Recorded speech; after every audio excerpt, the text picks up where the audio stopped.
Good morning students. સ્વાધ્યાય 11.3 જેમાં આપણે પ્રશ્ન નંબર 7થી કન્ટિન્યુ કરીએ. તો પ્રશ્ન નંબર 7 જોઈએ. બાજુમાં દર્શાવેલ અર્ધવર્તુળાકાર આકૃતિની વ્યાસ સહિત પરિમિતિ શોધો. તો આપણે અગાઉના લેક્ચરમાં જોઈ ગયા છે પરિમિતિ એટલે શું. પરિમિતિ એટલે બધી બાજુઓ જે હોય એની લંબાઈનો સરવાળો. એટલે હવે આ મારે વર્તુળ કેવું છે, અર્ધવર્તુળાકાર છે. તો અહીંયાથી આ કિનારેથી ચાલવાનું શરૂ કરીશ આટલું, અને આ કિનારેથી અહીંયા સુધી પહોંચીશ તો એ આપણી શું થશે, પરિમિતિ. મને આટલું અંતર આપેલું છે, આ અંતર આપેલું નથી. તો દેખાય છે શું, વર્તુળ દેખાય છે, બરાબર. પણ આ જે છે અંતર એ અર્ધવર્તુળ છે. તો આપણને ખબર છે કે વર્તુળની જ્યારે પરિમિતિ શોધવી હોય તો આપણે એને શું કહીએ, વર્તુળનો પરિધ કહીએ. તો અહીંયા મારે વર્તુળની અર્ધ પરિમિતિ શોધવી છે. તો વર્તુળના પરિધ ભાગ્યા 2 કરું તો મને અર્ધ પરિમિતિ મળી જાય, બરાબર. તો હું શું લખીશ કે અર્ધવર્તુળનો પરિધ. અર્ધવર્તુળનો પરિધ શોધવા માટે મારે શું જોઈએ, ત્રિજ્યા જોઈએ. અને આ તમને માપ જે આપેલું છે એ વ્યાસ આપેલું છે. તો અર્ધવર્તુળની ત્રિજ્યા કેવી રીતે મળશે, વ્યાસ ભાગ્યા 2 મળશે. તો હું શું લખીશ, અર્ધવર્તુળની ત્રિજ્યા બરાબર વ્યાસ ના છેદમાં 2. એટલે શું આવશે, 5 સેન્ટીમીટર આવશે, બરાબર. કારણ કે આ તમને સેન્ટીમીટરમાં આપેલું છે. એટલે હવે મારે અર્ધવર્તુળની જો હું પરિમિતિ શોધી લઉં અને પછી એમાં 10 એડ કરી દઉં તો મને આ આખા વર્તુળની પરિમિતિ મળી જાય. તો અર્ધવર્તુળની ત્રિજ્યા મળી ગઈ છે તો એના પરથી અર્ધવર્તુળનો પરિધ મળી જશે. અર્ધવર્તુળનો પરિધ, હવે આખું વર્તુળ હોય તો એનો મને ખબર છે 2πr, બરાબર છે. અર્ધવર્તુળનો પરિધ, આખો પરિધ 2πr, અને અર્ધવર્તુળ કીધું એટલે અર્ધુકરણ, એટલે 2 વડે ડિવાઈડ કરવું પડે તો શું બચશે, πr. હવે આ એક્ઝામ્પલમાં તમને કીધું નથી કે પાઈની કિંમત તમે શું લો. જ્યારે ના કીધું હોય ત્યારે આપણે પાઈની કિંમત શું લઈએ છીએ, 22/7, અને ત્રીજી આપણને 5 મળી ગઈ છે, બરાબર છે. હવે તમે 22 ગુણ્યા 5 કરશો તો શું આવશે, 110/7, અને 110 ડિવાઈડ ના છેદમાં આપણે 7 કરીશું તો આન્સર આવશે 15.71 સેન્ટીમીટર, બરાબર. હવે આ 15.71 શું મળ્યું મને, આ બિંદુથી આ બિંદુ સુધીનું અંતર. પરંતુ આપણે તો એની પરિમિતિ શોધવાની છે ને, એટલે આપણે આ આખું જોઈશે. હવે અહીંયાથી અહીંયા સુધી તમને 15.71 મળી ગયું, એમાં હું 10 એડ કરી દઉં તો મને આપેલા અર્ધવર્તુળની પરિમિતિ મળી જશે, બરાબર. તો હું શું લખીશ, અર્ધવર્તુળની પરિમિતિ બરાબર પરિધ, અર્ધ પરિધ જે છે શોધ્યો એ, વત્તા વ્યાસ, વ્યાસ આપણો 10 સેન્ટીમીટર છે એ. હવે 15.71 પરિધ છે અને વ્યાસ આપણો કેટલો છે, 10 સેન્ટીમીટર. આ બંનેનો સરવાળો તમે કરશો તો આન્સર આવશે 25.71 સેન્ટીમીટર. તો આપણને આન્સર મળી ગયો. તો હું આન્સર શું કઈ રીતે લખીશ, આન્સર તો અર્ધવર્તુળ આકાર, બરાબર, અથવા આકૃતિ, આકારની પરિમિતિ 25.71 સેન્ટીમીટર મળે, અથવા છે લખો તો પણ ચાલે. ખ્યાલ આવ્યો એક્ઝામ્પલમાં, બરાબર છે.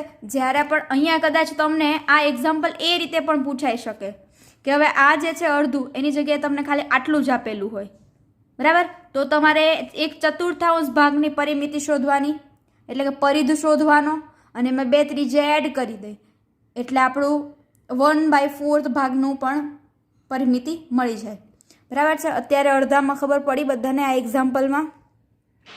ચલો તો આપણે નેક્સ્ટ એક્ઝામ્પલ જોઈએ.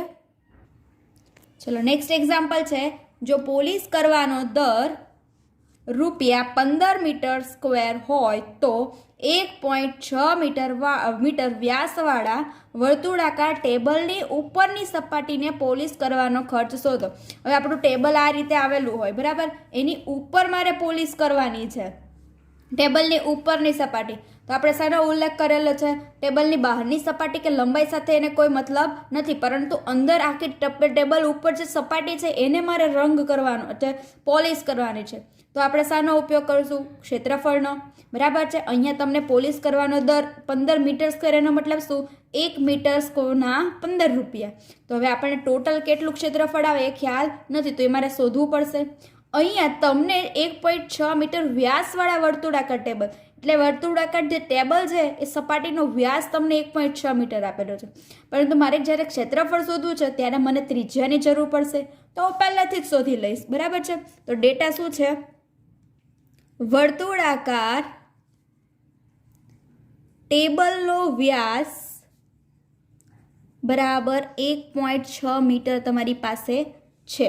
હવે મારે શોધવાનું શું છે? ક્ષેત્રફળ. તો ત્રિજ્યાની જરૂર પડશે. તો વર્તુળાકાર ટેબલની ત્રિજ્યા, અને આપણને ખબર છે કે ત્રિજ્યા હંમેશા વ્યાસ કરતાં કેવી હોય? અડધી હોય. એટલે હું શું લખીશ? 1.6/2. હવે 1.6 ભાગ્યા 2 કરશો તો તમારો આન્સર આવશે 0.8 મીટર. બરાબર છે. અહીંયા મીટર લખું છું આખું. હવે આપણે ક્વેશ્ચનમાં શું કીધું છે? 1.6 મીટર વ્યાસવાળા વર્તુળાકાર ટેબલની ઉપરની સપાટીને પોલિશ કરવાનો ખર્ચ. પરંતુ આપણને કેટલું ક્ષેત્રફળ છે એ ખ્યાલ હોય તો હું કરી શકું ને, કે ટોટલ કેટલી સપાટીને મારે રંગ કરવાનો છે એ મુજબ હું પૈસા લઈ શકું ને.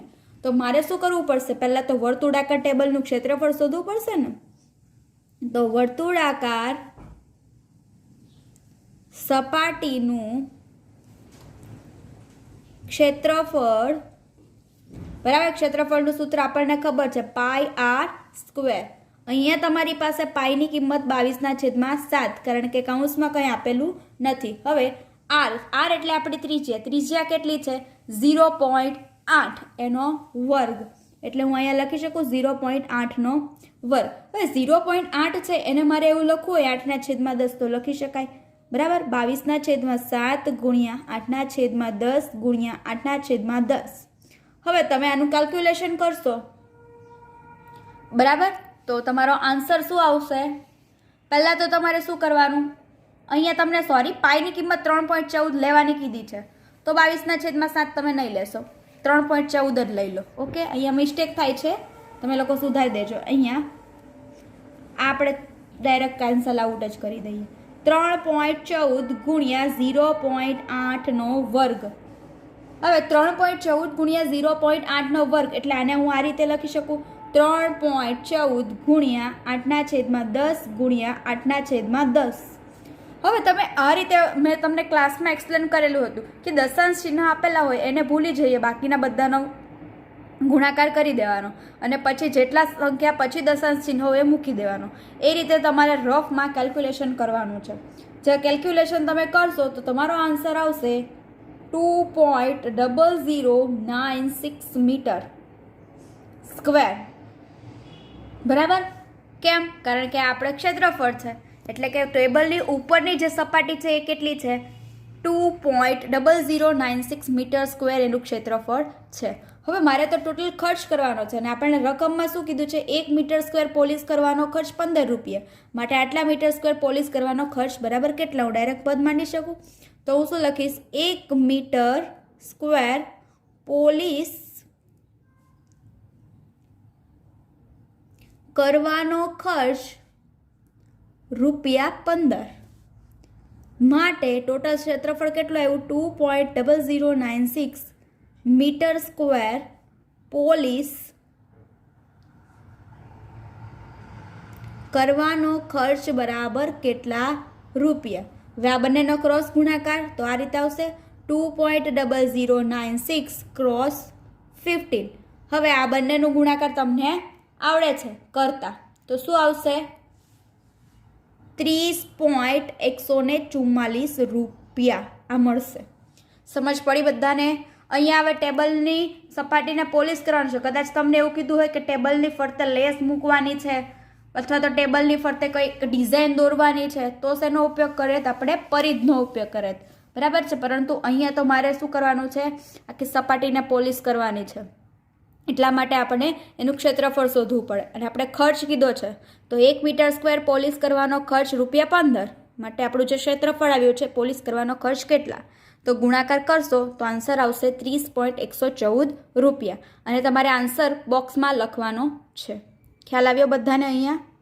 ચલો તો નેક્સ્ટ એક્ઝામ્પલ જોઈએ આપણે. ચલો પ્રશ્ન નંબર 10. પ્રશ્ન નંબર 9 જે છે એ આપણે ક્લાસમાં કરીશું. બરાબર છે. પ્રશ્ન નંબર 10 આપણે અત્યારે વિડીયો લેક્ચરમાં જોઈ લઈએ. ખૂબ જ મસ્ત અને સરસ એક્ઝામ્પલ છે આ, ઇન્ટરેસ્ટિંગ. અહીંયા તમને કાર્ટૂન જોઈને દેખાઈ રહ્યું છે. ચલો રકમ જોઈએ. 14 સેન્ટીમીટર ત્રિજ્યાવાળા વર્તુળાકાર પુઠ્ઠામાંથી, આ પુઠ્ઠું જે છે બરાબર છે એ તમને ગોળ રાઉન્ડ છે, 14 સેન્ટીમીટર ત્રિજ્યા છે, એમાંથી કોઈ એક રમકડું બનાવેલું છે. 3.5 સેન્ટીમીટર ત્રિજ્યાવાળા બે વર્તુળ, એટલે આ જે 3.5 સેન્ટીમીટરવાળા બે વર્તુળ છે, અને 3 સેન્ટીમીટર લંબાઈ અને 1 સેન્ટીમીટર પહોળાઈવાળો લંબચોરસ, એ આ લંબચોરસની વાત કરેલી છે. લંબચોરસ કાપવામાં આવેલ છે તો બાકીના પુઠ્ઠાનું ક્ષેત્રફળ શોધો.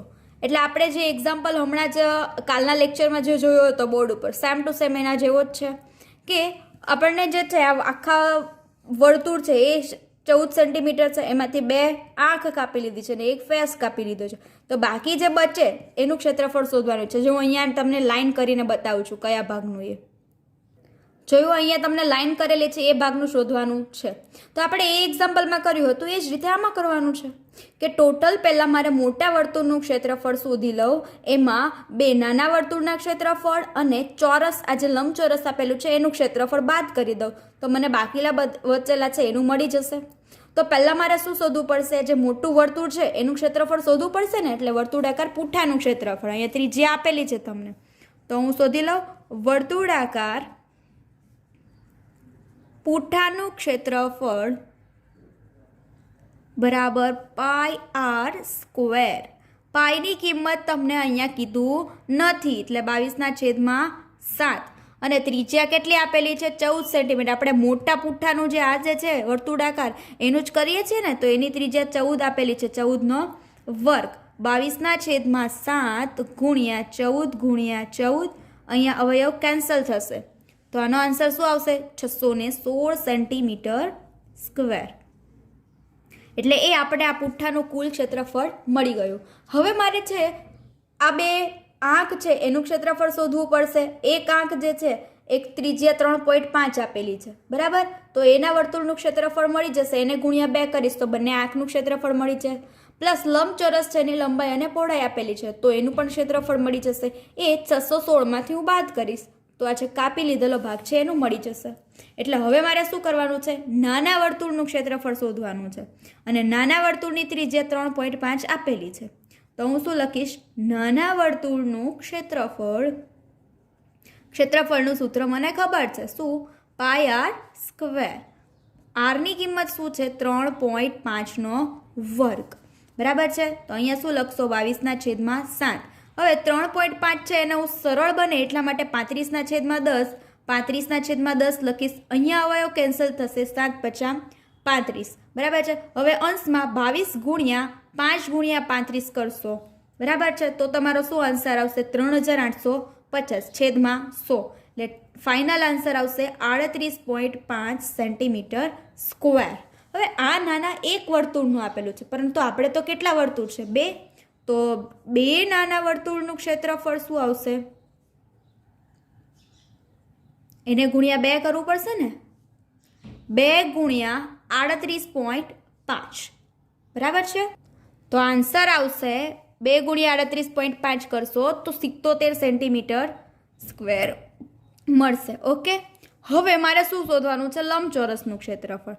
તો લંબચોરસનું ક્ષેત્રફળ એનું સૂત્ર મને ખબર છે, શું, લંબાઈ ગુણ્યા પહોળાઈ. લંબાઈ કેટલી આપેલી છે 3 સેન્ટીમીટર અને પહોળાઈ 1 સેન્ટીમીટર, તો શું આવશે 3 સેન્ટીમીટર આપશે. હવે હું આ કાપેલા જે ભાગો છે 2 નાના વર્તુળ અને ચોરસ એ બંનેનો સરવાળો કરીશ, અને એ જે સરવાળો આવશે એમાંથી 616 બાદ કરી દઈશ તો મને બાકી વધેલું છે એનું મળી જશે. તો મારે શું કરવું પડશે, હજી પહેલાં કે પુઠ્ઠામાંથી કાપી લીધેલ ભાગ છે એ પહેલાં ટોટલ ગણવો પડશે ને બરાબર. ચલો એ જોઈએ. પુઠ્ઠામાંથી કાપી લીધેલ ભાગ બરાબર 77 બે નાના વર્તુળનું ક્ષેત્રફળ વત્તા એક મોટા લંબચોરસનું ક્ષેત્રફળ 77 વત્તા 3 કેટલા થશે 80 સેન્ટીમીટર સ્ક્વેર મળશે. એટલે આપણે ટોટલ ગોળ ભાગ છે બરાબર એમાંથી કાપી લીધેલ ભાગનું મળી ગયું છે. તો બાકી રહેલા ભાગનું ક્ષેત્રફળ ટોટલમાંથી કાપી લીધેલ ભાગનું ક્ષેત્રફળ બાદ કરું તો મને બાકી રહેલ મળી જશે. તો હું શું લખીશ પુઠ્ઠામાં બાકી રહેલો ભાગ બરાબર 616 સેન્ટીમીટર સ્ક્વેર માંથી કાપી લીધેલો ભાગ એટલે ટોટલ પુઠ્ઠાનું જે ક્ષેત્રફળ છે એમાંથી કાપી લીધેલો ભાગ હું બાદ કરી દઉં તો મને બાકી રહેલ મળે 616માંથી 80 સેન્ટીમીટર તમે બાદ કરશો તો આન્સર આવશે 536 સેન્ટીમીટર સ્ક્વેર. છે ને મસ્ત એક્ઝામ્પલ. તો આન્સર આપણે શું લખીશું બોક્સમાં કે બાકીના પુઠ્ઠાનું ક્ષેત્રફળ 536 સેન્ટીમીટર સ્ક્વેર થાય. ખ્યાલ આવ્યો? એ રીતે અહીંયા તમને કદાચ એવું પણ આપી શકે બે લંબચોરસ ચોરસ આંખ આપી દે અને જે ફેસ છે એ તમારો ગોળ આપી દે તો પણ આવડે. તો બે લંબચોરસના ક્ષેત્રફળ શોધી લેવાના, એક ગોળ જેમ મોઢું હોય એનું ક્ષેત્રફળ શોધી લેવાનું બરાબર. એટલે જુદી જુદી આકારો પણ આપી શકે એક વર્તુળમાં. એટલે આ એક્ઝામ્પલ બધા છે એ બધાએ તમારે સારા અક્ષરે નોટબુકમાં લખવાના છે અને બધાએ એક વખત પ્રેક્ટિસ કરવાની છે. ઓકે, ચલો તો આજનો લેક્ચર આપણે અહીંયા પૂરો કરીએ છીએ.